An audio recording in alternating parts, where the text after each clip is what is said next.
Ladies and gentlemen, welcome back to Gaming with me, Tony Mo, and we're here today to talk about the aerial combat experience on offer in Battlefield 1. It seems yet again that BF1 is benefiting from the restrictions set in place by its World War I setting, similar to the situation that we talked about a couple months ago with the lack of 40x scopes, thank goodness, in Battlefield 1 because of scope technology limitations during World War I. One of my biggest issues with the dogfighting, the aerial combat experience inside of Battlefield 4 was that it was often overly complex. It was obvious that DICE had a lot of trouble balancing the plethora of high-tech equipment and weapons that, in my opinion, simply made dogfighting a game of rock, paper, scissors rather than one fought with actual player skill and ability. There wasn't a focus on how good you were at actually piloting your jet or how good you were at out-turning or out-maneuvering the person engaging you. It was more a matter of who deployed flares first or who had the best piece of kit or technology for their plane. Now, Battlefield 1 still has some pretty cool, unique prototype equipment and weapons that you'll be able to unlock for your planes, fear not, but the core focus, the core experience is on that of pilot skill and or gunner skill and ability. Whether you be in a single-seater fighter plane, a plane with a tail gunner, or a bomber with a nose gunner and a tail gunner, individual player skill is going to go a long way in making sure that you're as effective as possible and that you also have the maximum level of survivability. Now, in addition, Battlefield 1 is implementing a new damage model for vehicles, ones that definitely affects planes. This allows individual components to be targeted, affecting the performance and flight characteristics of a plane.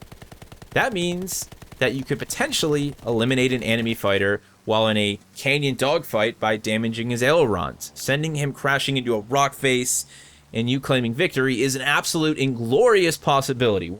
Now, I do have some concerns when it comes to the bomber. The bomber is obviously the largest and the slowest plane able to be flown inside of Battlefield 1's multiplayer experience. It also has the highest potential damage when it comes to its bombing payload, and it features a nose gunner and a tail gunner. These are really the only means of defense that the bomber has when it comes to survivability. Again, it's big and it's slow, and it can be absolutely annihilated by planes and single-seater fighter planes. It doesn't really have any line of defense. Much like the other planes, its components can be damaged, its engines can be eliminated. Its defense relies purely on its offensive capabilities of the guns of its nose gunner and its tail gunner. This just means that it's a really difficult plane to get out in the air and to stay alive with, to actually make successful bombing runs with.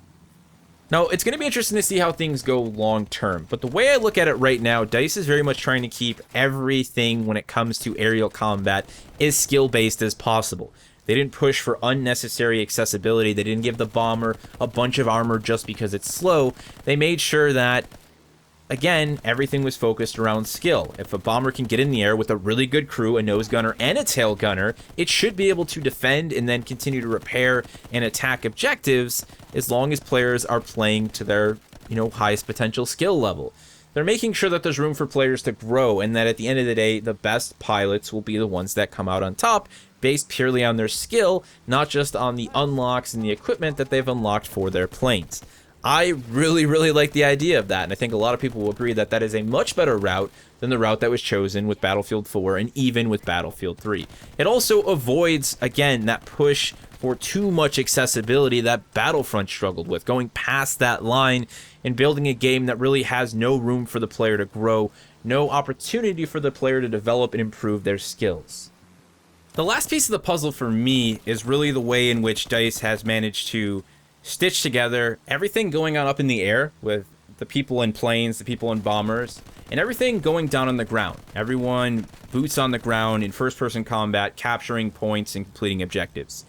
I know that it was more than possible in the past to support ground units via airplanes and jets, but it didn't feel like it was something you could do consistently. And I think the speed of the jets and just the overall map design really prevented me from ever feeling like I could be a serious asset to my team, a serious air support asset. And I think there were a lot of other struggles, a lot of other issues.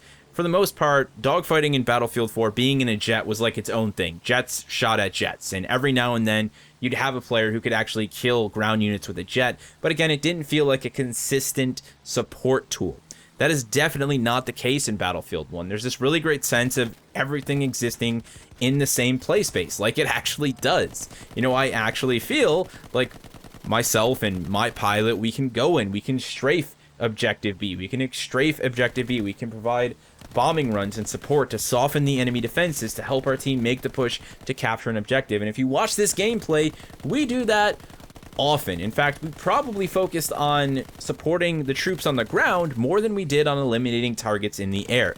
If there was a plane or a bomber that we felt just simply wasn't a threat, that was wounded and way off in the desert, we would pull away. Why are we going to waste our time trying to kill this thing? Let it repair, let it come back. We're going to go support our team at B, because at the end of the day, capping the point in Conquest is what takes your team to victory.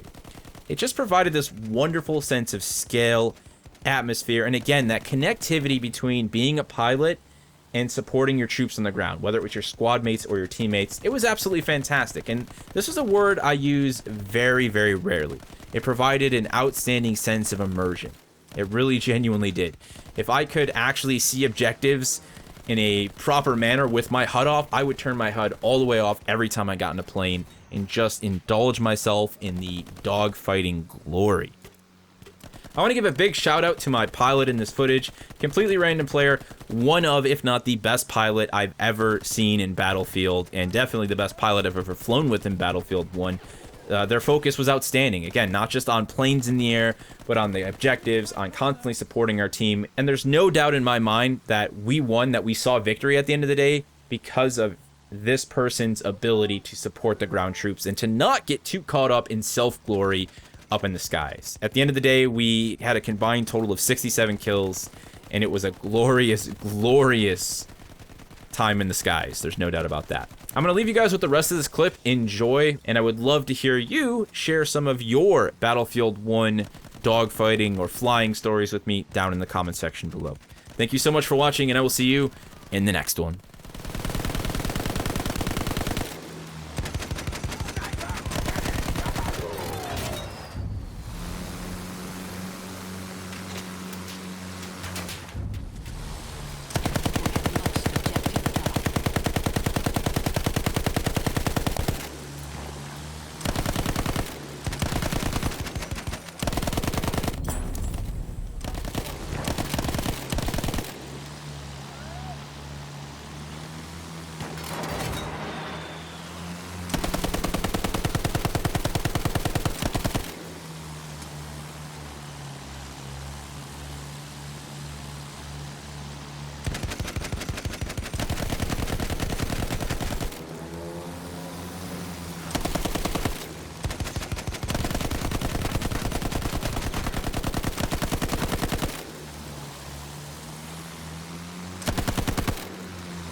We have taken objective Freddy.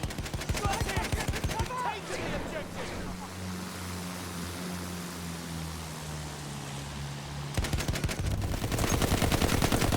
taken objective Duff.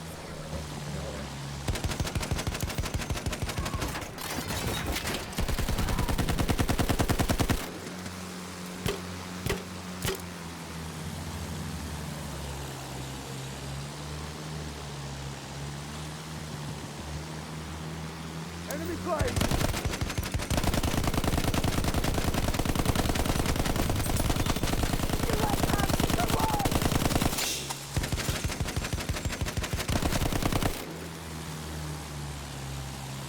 Spotted an enemy horse rifle! Yeah!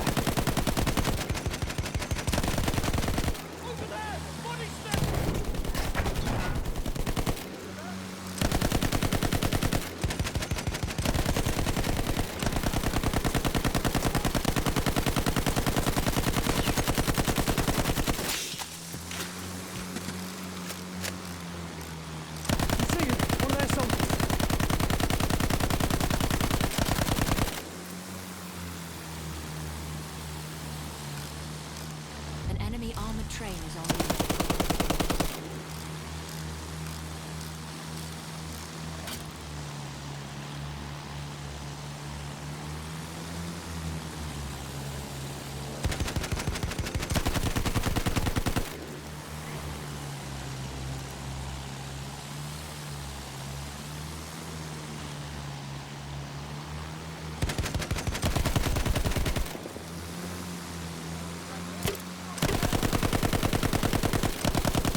Charlie.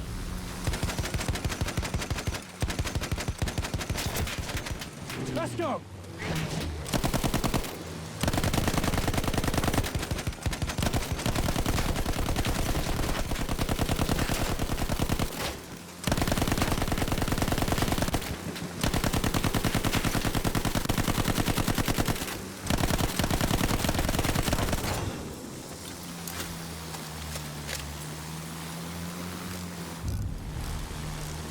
We have lost objective Freddy.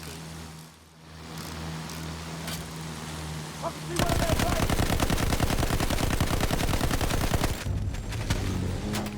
We have lost objective Butter.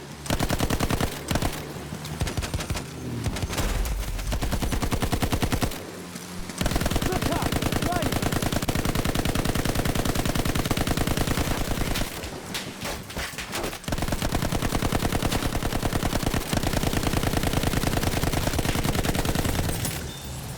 You did a proper job of that! Well done! Here! We have lost objective Edward.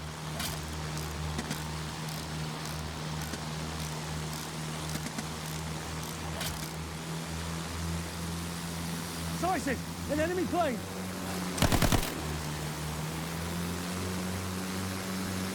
That's the position we have to